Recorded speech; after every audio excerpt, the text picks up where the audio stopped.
Hi, I'm Tisha, I'm Lauren. and this is the OpenBooked podcast.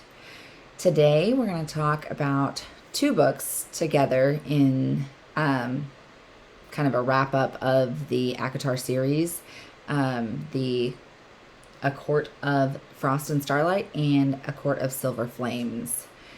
So it's a lot. Do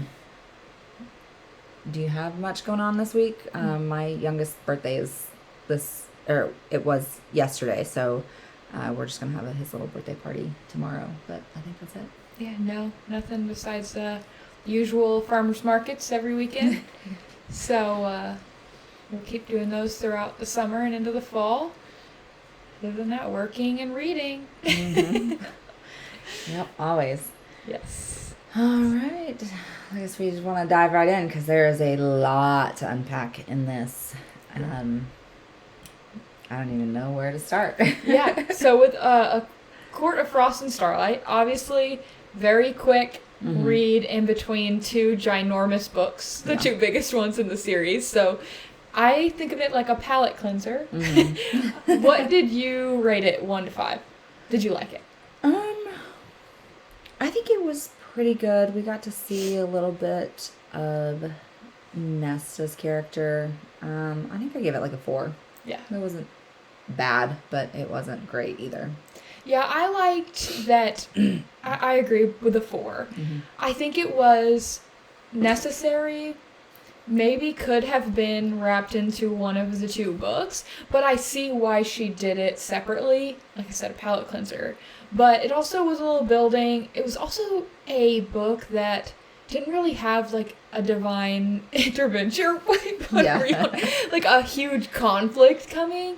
So it was nice to just have a normal-ish celebrating the winter solstice, like just a normal-ish book after the heavy that is Wings and Ruin, and then, as we now know, Silver Flames. So it was a nice little in-between.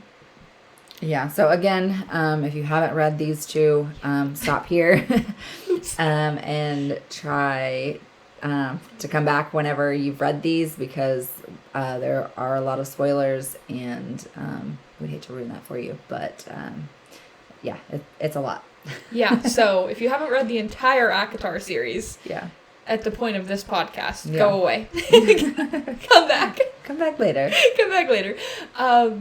So do you think that Frost and Starlight was necessary? I've seen a lot of book talk think that it wasn't. So what are your thoughts?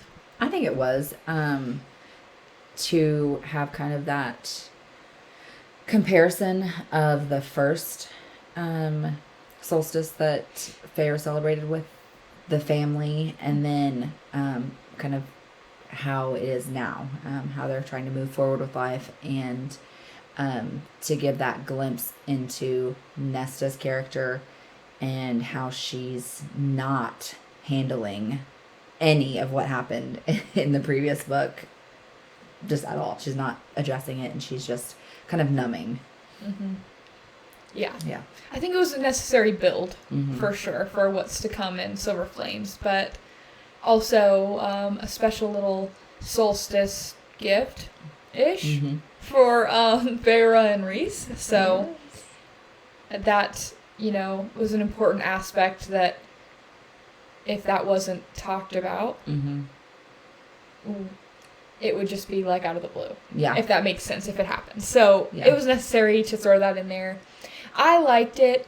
I like any kind of little quick, happy, goofy style. So it kind of gave me like a quick little rom-com, maybe like epilogue after a book, just showing how the characters are doing months or years down the road. It's obvious they're also trying to navigate life post King of Highburn. Yeah. So. Yeah, the wall coming down, all of that chaos, because anytime there's change within essentially a country or a continent, for them, like, there's a lot of things to figure out, and I think they're trying to do that with Frost and Starlight. They're trying to manage expectations and see where people are on their feelings levels. You know, do they love it? Do they hate it? And what do they think needs to happen next? And also, like, the city of Valaris specifically is rebuilding post-attack. So I think important to note that they're all in it together, and, you know, the citizens and the court are just trying to figure out what life looks like moving forward. So, which, I mean, we can kind of feel after the tornadoes. Yeah. Everybody just tries to come together and figure out where to start and where to kind of keep moving forward. Yeah, for sure. Absolutely. Anything else to add on Frost and Starlight before we dive into the Lord of Bloodshed? No, not really. Not much. There's like, it is so quick. Like, there's not a ton to really discuss. Yeah, I think the solstice. Well, one thing we didn't mention was how Nesta's an absolute train wreck. I mean, I think you briefly talked about it, but the fact they had to bribe her to pay her rent to get her to show up to Christmas, the equivalent of their Christmas, I'm assuming. But I'm like, girl, get your shit together. Yeah. You're representing your sister, who's the high lady of this land, and you making her look like shit. But I think it said a lot about the gifts that everyone gave to each other, and the fact that he was going to give her a gift, and then the way she barged out and took the check from Feyre. Well, I mean, check, essentially, like, the money, and was like, well, I guess, bye. Fuck you. Like, SpongeBob mean, all right, I'm going to head out. Yeah. Like, thanks for the money. Glad I could make my presence known to everyone, and peace out. Yeah. But yeah, she stormed out, and then he tried to follow her, which I thought was so sweet. And then, but then he got pissed off and just threw it in the lake. Yeah. Can't blame a guy. No. Cassian has always... He's always like this jokester. He's played out to be like the flirty jokester, but obviously this shows that he has a huge heart, even though everyone hates Nesta, except for Feyre pretty much at this point. And he still went out of his way to do that. Just shows his character, in my opinion. So, that was good to see. Yeah, I think... Even though we know Nesta loves her, or not Nesta, Feyre loves Nesta, she's struggling. Like, in this moment, she's like, does she deserve any of these 27 chances I'm giving her? Or does she need to be cut off? Like, how do we help her fix her? Like, right. Because she has to fix herself. She has to decide that she wants to. And I think we see that in the next book. Yeah. But Rhys had his choice. Off with the head. Yeah. Which, I'm going to say I'm Team Rhys with this. Like, I can't stand Nesta. I think that her sense of entitlement and everything has gotten 10 times worse now that she has her own little trashy dive apartment in Valaris and is, you know... living her whole life. Living her whole life. She's in her hoe era. No shame, but, like, spend your own money.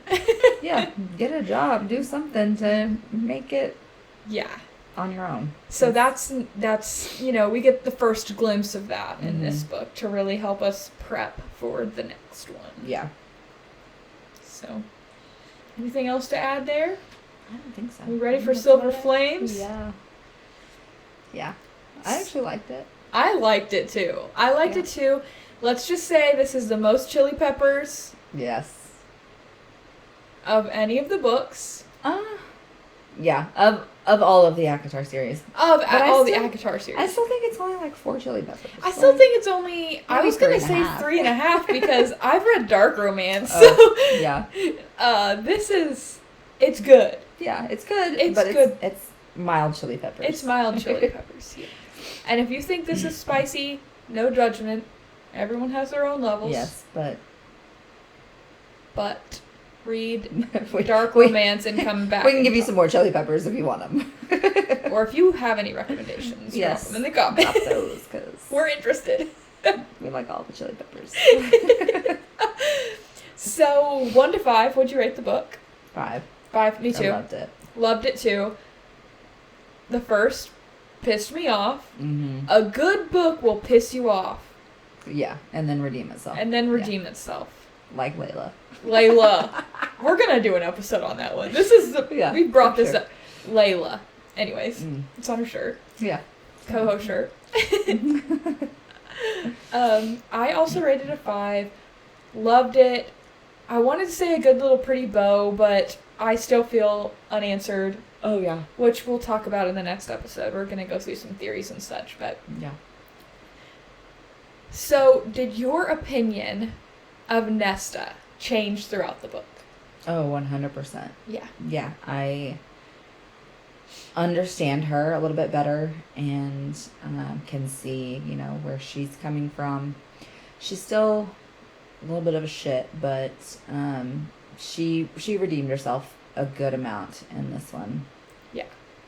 The first third of this book, I was like, why the fuck is this bitch getting her own book, getting Cassian's attention, getting special training from Cassian, getting to work in a library? I mean, this girl is living every book talk girl's dream. Yes. And you're bitching that you can't go get drunk and fuck strangers every night? Like, yeah. You're living in the House of Wind with Cassian and Azriel, and your job is in a library.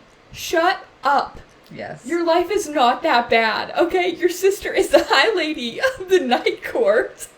You can have unlimited money, resources.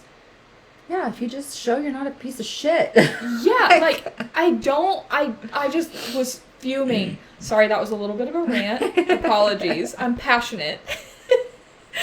I do say by the end of the book, I didn't hate her, but I don't love her. She's not going to be Feyre to me.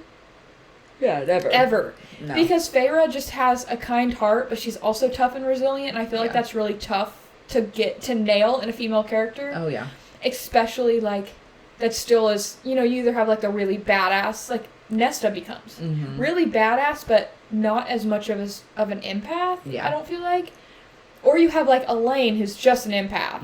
And so it's a interesting balance, and I feel like SJM nailed that with Feyre. Yeah. So she'll never be Feyre to me, but I do feel like Nesta did Road to Redemption herself. Oh, yeah. She fought long and hard for that. Yeah. So that was good to get wrapped up, because I've hated Nesta since the wolf, okay?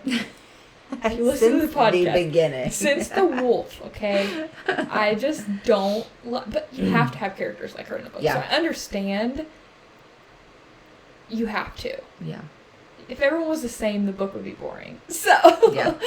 Good job, SJM. But, yeah, that being said, what were you surprised when Feyre called them all and told them that she was expecting? Oh, yeah. Well, after the last book, I wasn't really surprised. No. I knew they were trying at that point. Yeah. No, I kind of figured it would happen quickly, just because magic. But, yeah. And they're still kind of in that honeymoon phase, so, it's just more spicy when you're in that phase, and you just love each other so much. You haven't annoyed the shit out of each other yet. Yes, so. The breathing has not started to annoy yet. Yeah, so... Or the loud phone videos. Yeah. Or the chips. Can you tell we both have been married for years? Yes. It's been a long time. But, yeah, it was a little bit of a surprise, but also not really. I kind of saw it coming, so. Yeah. I definitely saw it coming. What surprised me was later on throughout the pregnancy, when Reese knew that she was going to die, pretty much, and didn't tell her, which, love him, but this is kind of a repeat situation, so that's what surprised me. Yeah, that it's a betrayal by omission. Mm-hmm. So it was very difficult to get behind that decision. Like, obviously you don't want to terrify someone who's going through that and just have them constantly concerned for their health and well-being.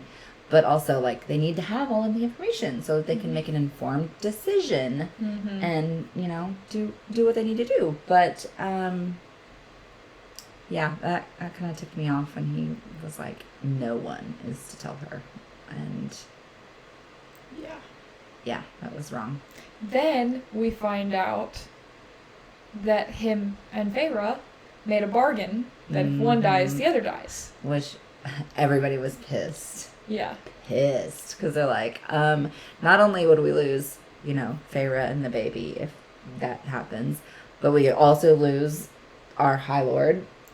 Yeah. So we just lose all three. And we're just gonna keep living? Like... Yeah, like who takes over the Night Court? I mean, Amren's technically number 2. So at that point would it? But I'd say it'd start a whole war. Oh, yeah. And I'm not surprised because of how, like, crazy they are about each other. So I was not shocked.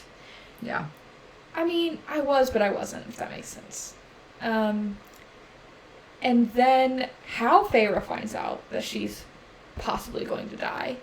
Right as I was starting to say, Nesta, you're okay, girlfriend. Yeah. You've been working hard, training, you got your little girl gang going, and you are going to do that to your sister. I get wanting to tell her because she's your sister. What I don't get is how she did it. Yeah, you don't do it in that way.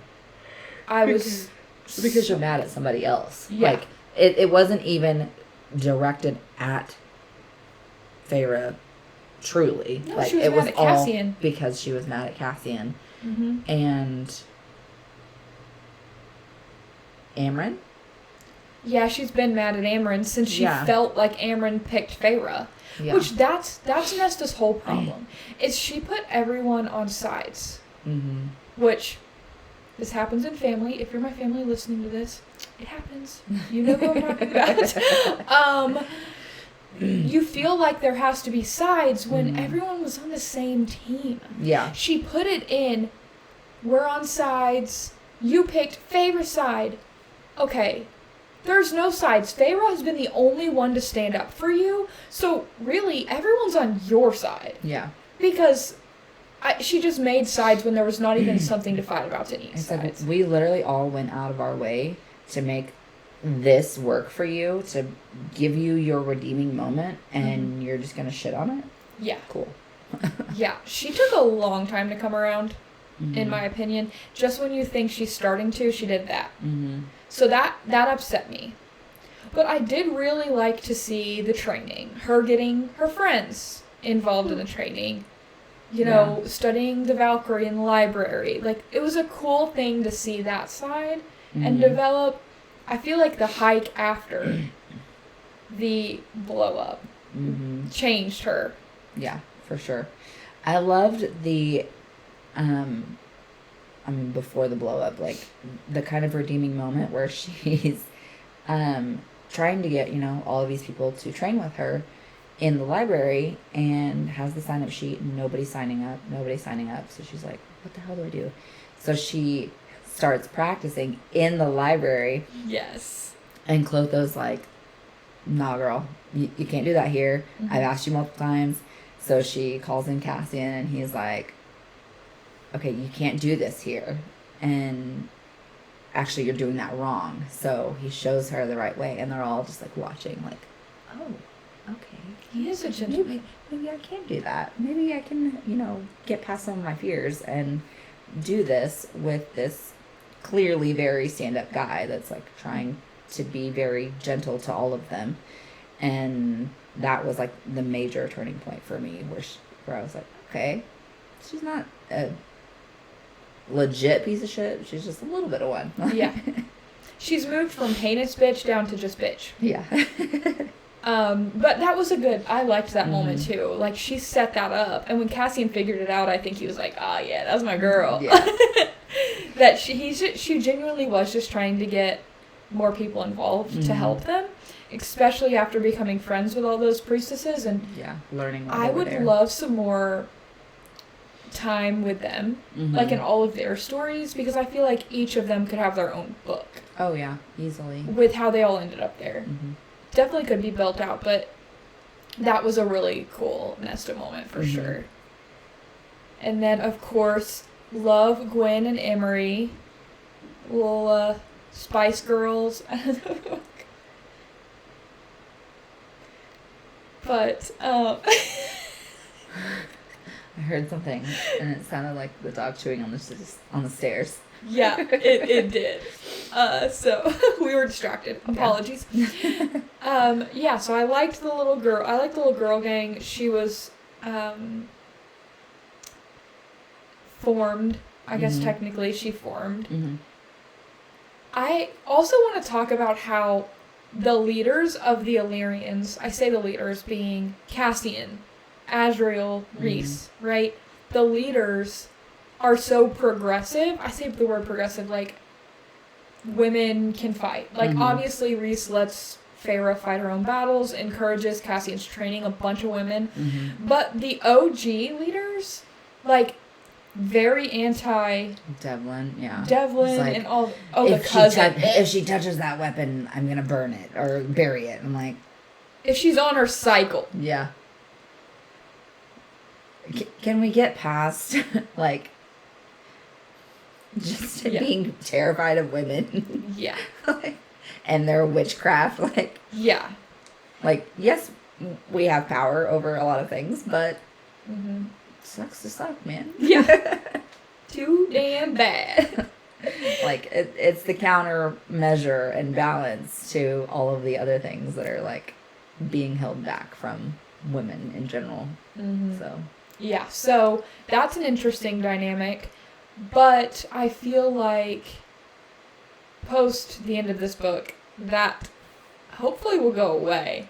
I better. One thing Nesta did was prove that a couple of misfit women trained by the Lord of Bloodshed can fuck some shit up. Yeah. So, let's talk about how she found out that Cassian was her mate, got pissed, runs in the family, apparently. You find out you have a hot warrior as a mate and you get mad. I don't know why. Like it's some big secret. Like, hello, you're working together every day. Like you're gonna have some feelings develop. Like you're fucking all night. Yeah. Like, you're training all day. You get a 4-hour break when you're in the library with girlies. Yeah.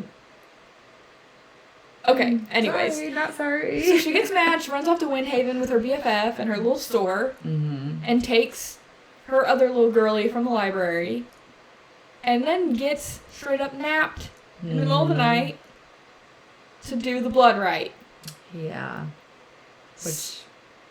insane. Yeah. That really surprised me. That was the one thing in this book that, like, actually shocked me.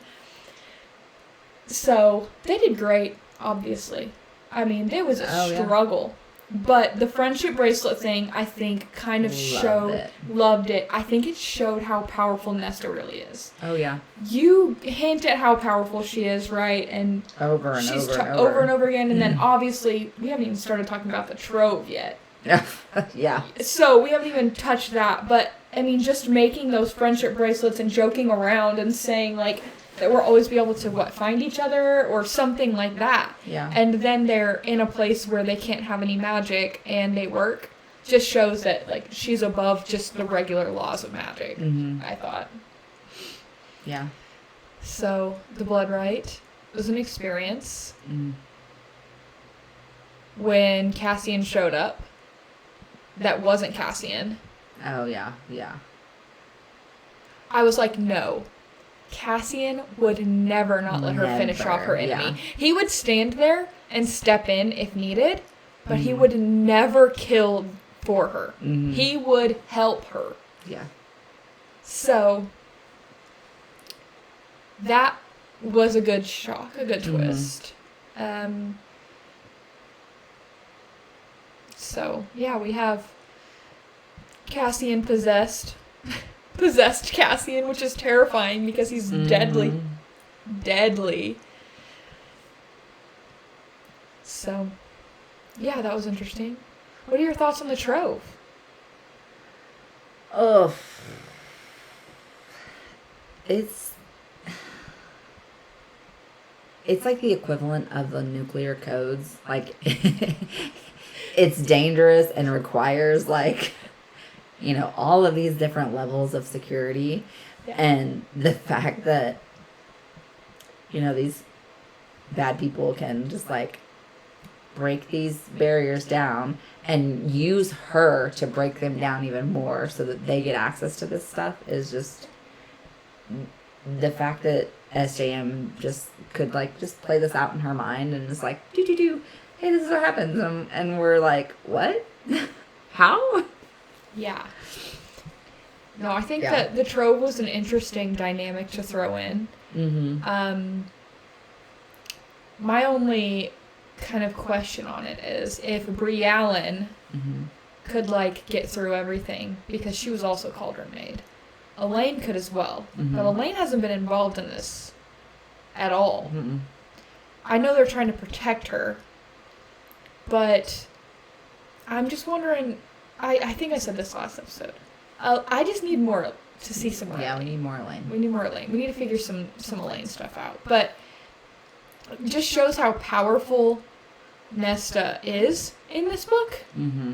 I mean, even after immediately surviving the blood rite, because almost got killed by her own mate, who was possessed. Mm-hmm.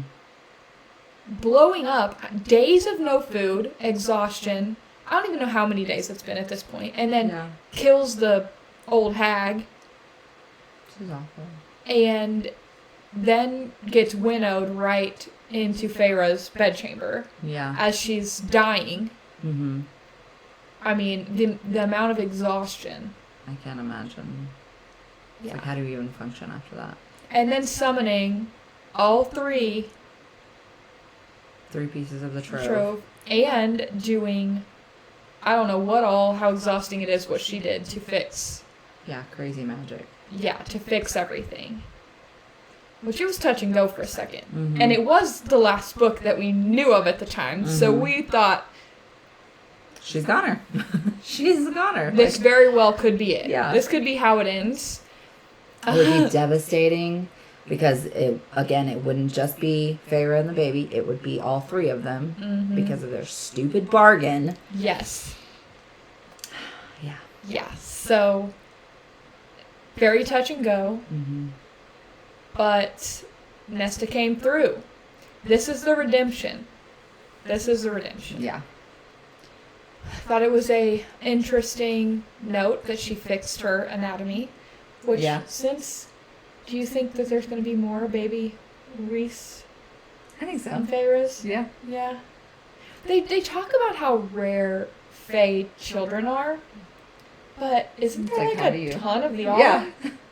Like, how many brothers does Lucian have? He has several. Yeah. 3? I think it's only because they're, like, the mom was already Fae, right? No? Yeah, I mean, she is, but he was talking about how rare and precious they are. But yeah, they have like 7, 8 kids. There's a ton. Yeah, it's a buttload. So, and it didn't take Reese and Feyre very long. Apparently they were in the air. But she was shapeshifted. And that's why the baby was going to be. I'm just trying to figure out the logistics of that. Math ain't mathin'. When you got wings, you can do whatever you want. I guess so. But yeah, and then the fact that Nesta changed her anatomy. Yes. While she did this. I can only picture Cassian's face when she says that, and he's like, what? You want to have a baby right now? He was like ready to go right then on the street, I think. Like, he was like pumped. Like a little kid getting an ice cream cone. So Cassian. She's like, not right now, but when the time comes, Yes. we don't have to worry about this situation again. Yes. And as we know, a mate accepting the mating is giving the man food. Feyre did a great Campbell's soup. And so she went to hand him a crumb. A cracker, or either said to want to do something super obnoxious. Which I felt was very... The crumb was not Nesta. The obnoxious, I felt, was giving Nesta. But it just shows from the beginning of the book where all she wanted to do was sleep with strangers and drink all night, every night, to hasn't even touched a drink, had the opportunity to and didn't, and saved her sister, her nephew, her brother-in-law, changed herself. It just shows her character development specifically throughout this book. Yeah. Whereas the other books, I felt she didn't really change that much. She was kind of hateful. I feel like from the beginning of the book to the end, was it like a year and a half? I don't know the time frame, but it was quite a bit of time. Quite a bit of time. But that, even if it is like a year and a half, that's a lot of character growth. Like, girl be growing. Yeah. For the better, obviously, but shoo, that's a lot of change. Yeah. Do you think that Cassian and Nesta are like a good couple? Like they're mates? Yeah. Yeah. Yeah, I think they kind of counter and balance each other well. Just together and apart. I mean, like, doing their own thing. They both kind of carry that over into their other relationships, and it helps a lot. Yeah. I think so too. I think at first I was very against it because I've always thought very highly of Cassian. And I've not thought very highly of Nesta, so it He really deserves better. He deserves better. Yes, that was my thought until I started seeing like the redeeming. I still am not a big fan. So all you Nesta girlies, don't at me. I know they have like a little mini cult within the ACOTAR cult. Oh wow. Yeah, no, there's a lot. And that's okay. Hey, we all like what we like. She's just not my homegirl. What's your thoughts on her little Valkyrie gang? You want to see more of the Valkyrie? Like Oh, yeah. them to build that out? Yeah, like I want to see, maybe not in the right, but in some other way, see like all of the women kind of go through the test to like declare their Valkyrie-ness. The ribbon thing. Yeah. And then the obstacle course Cassian set up. I just wish I had a visual of that obstacle course. Oh, yeah. Because it sounds like it definitely beat the shit. They all thought it was going to be easy, and then it beat the shit out of them, so. And then it changed every day. Yeah. Like, whew. As soon as you thought you figured it out. Yeah. Nope. Yeah. They really did a good job, I think, respecting the people who'd been through a lot, like the priestesses, along with, training them properly. Without sacrificing their training, if that makes sense. Just trying to make everyone feel comfortable, but also making them a group of badasses, because everybody should know how to 100%. defend themselves. Yes. Fantasy or real life. So... yeah, that's my thoughts on those two. Anything you want to add? I feel like we went through it really fast. We did. We're getting more efficient, I think. Yeah. Do we want to fuck, marry, kill? Fuck, marry, kill, and a fan cast. Yes. Let's do that. Okay. Fuck, marry, kill. I don't know if we want to do Bat Boys, or we want to add in like some other peeps like Jurian. Helion? Helion? I don't know. If we're doing Bat Boys, mine has not changed. Sorry, Az. Yeah, same. Yeah, I don't know of the third that we could add if we're doing Jurian and Helion.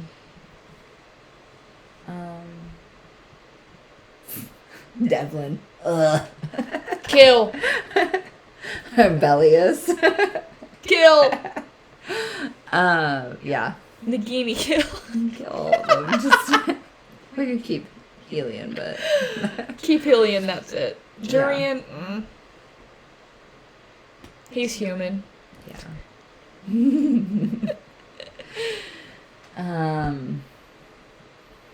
I really only have the one fan cast though idea. Yeah. Oh, well, two. There's say your fan cast.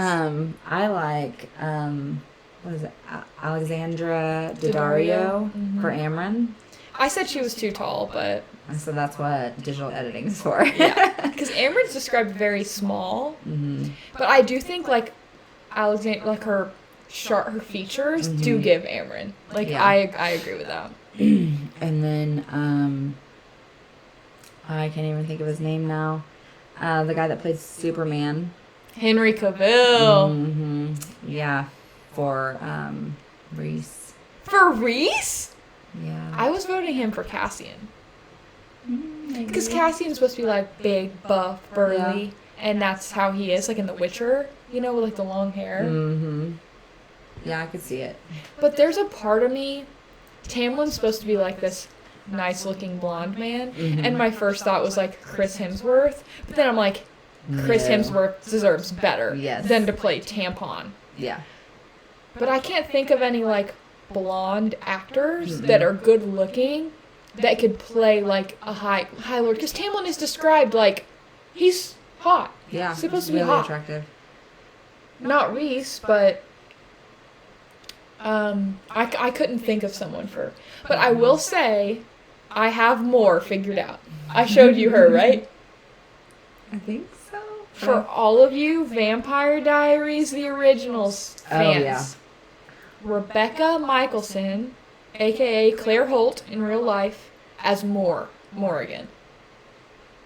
She plays a badass very well, and I just think fits the mold for like the red, girly, but also ready to throw down. That's who my more cast is.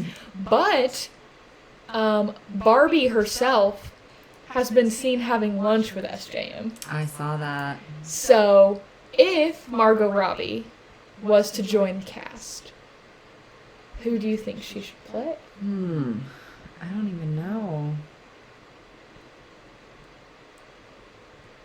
Because there's only a couple blondes. I was thinking, like, Elaine? Yeah. Because Elaine is described as, like, obviously Margot Robbie is, like, the prettiest girl in the world. So having her be one of the Archerons, I feel like Elaine is described as the prettiest of the three, right? Yeah. She's, like, the beauty. Yeah. So it would have to be. Yeah, I think that would fit. Here's fun. Isn't there, like, two other actresses that look like Margot Robbie? Yes. You Jamie like make Presley. Them all the Archeron sisters. Yeah, Jamie Presley looks a lot like her from My Name Is Earl, right? Yeah, I thought they were the same person for the longest time, like literally until Barbie came out. Until Barbie came out? Until they were the same person, I was like, wait, those are two different people. I figured it out from Wolf of Wall Street. Oh, because she played the wife. Yeah, that was an interesting movie. She did a great job. Oh, yeah. But, yeah, no, for other... Let's see. There's this guy that's going around on TikTok that is just some random, like, model that people are, like, begging for them to cast as Cassian. Which, I've heard they're making an ACOTAR show. But I don't know who is doing it. Was Hulu or Amazon? I think it was one of the two. And I also heard the rumor that they stopped it, so I don't know. I was looking stuff up yesterday, and I saw that whichever studio it was, I can't remember, but they were still moving forward, even though there have been rumors that it's been cut. Okay, that's good. Yeah. But there's a part of me that also thinks, like, for this fan cast, it needs to be people we don't know. Yeah. Because we're thinking Feyre's a 19-year-old girl. Yeah. The people I would think of for Feyre are in their 30s and 40s. Yeah, are like actors I've been seeing. So I think if you get some younger people that fit the descriptions, it will be, I think it will be better received. Because even just thinking about, like, It Ends With Us right now, yeah, I'm okay with the cast. Only because I know that's who Colleen saw as Billy.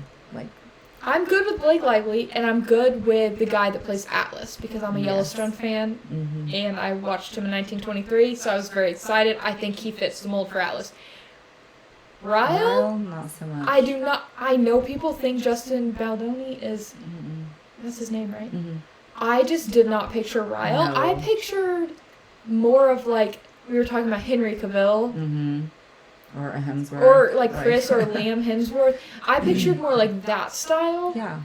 But if that's who Coho wants, Coho gets. Yeah. You know? But I think with ACOTAR, it's such a cult that it's just going to have to be new people. It's just going to have to be, like, yeah, because nobody will ever be happy with who it is if it's somebody that's already a star in their own right. I saw a fan cast that the one thing I cannot unsee now is, I guess there's two of them. Sophie Turner as Amarantha.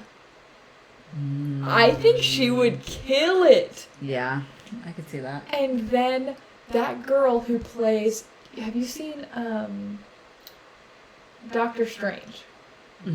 Okay, so the lady who's the main, like, character when that does all the, like, when he gets there, you know what I'm talking about? She's good, doesn't have any hair. She's like a pointier nose, very sharp features. I can't picture her right now. As the Suriel. Oh. I'm gonna look it up and show her, because I actually pictured Elle Fanning as the Suriel. Who is Elle Fanning? This one. Yes. Yes. Her name is Tilda Swinton. Yes. Perfect. I just think she has really sharp features. She's also the bad queen in Narnia. Yeah. The she's White Witch. Really sharp features, and I just think that'd be a really good. And hey, people love the Suriel. That's my husband's favorite character in all the books. Sis be loving to spill tea. Oh, I know exactly who that is. Yeah. It's Elle Fanning. Okay, yeah. She's in Maleficent. Yeah, she is. She's a little girl. Yeah. Okay. That was fun. Yeah. So we'll see as the show develops. Yeah, I'm kind of excited, but also I know there's gonna be, if they do like a season per book, I know there's gonna be so many girls that name their kid Tamlin or like get a Tamlin tattoo and Yes. dead. Yes. Oh, those poor people. You know that they would have to do each book at least one season, maybe some of them even two. Yeah. Like Act of War and Silver Flames. For sure, 2 seasons. 2 seasons each. Yeah. And I have seen girls read the first book and get Tamlin tattoo. It's on TikTok. Ugh. If you did that, go get a cover up that says Resand, please. Yes. Or get the 3 mountains, the stars, like his knee tattoos, Romuald, like all that. Yeah. Night Court insignia. I don't know. Just get rid of Tamlin. Get it off your body. It's bad juju. I'm sorry for your poor decisions. Yeah. Bless your heart. Yes. Oh, goodness. All right. Yeah. I think we're done. It's not as long as I thought it would be. No, we did good. We did good. Well, hope you enjoyed our discussion over ACOTAR, the first 5 books at least. Be sure to follow us on socials, OpenBooked on TikTok, YouTube, Instagram, and Facebook. And be sure to subscribe so you can catch our next episode as soon as it is released. We put new episodes out every week. So I believe that's it for this time. We are going to do one more episode, just kind of wrapping everything up, discussing it all as a whole, at least for these first 5 books, and talk about some theories of what we think might happen in 6 and moving forward, or what we would like to see as well. So I think that's it for today. We will see you guys next time. Bye, guys.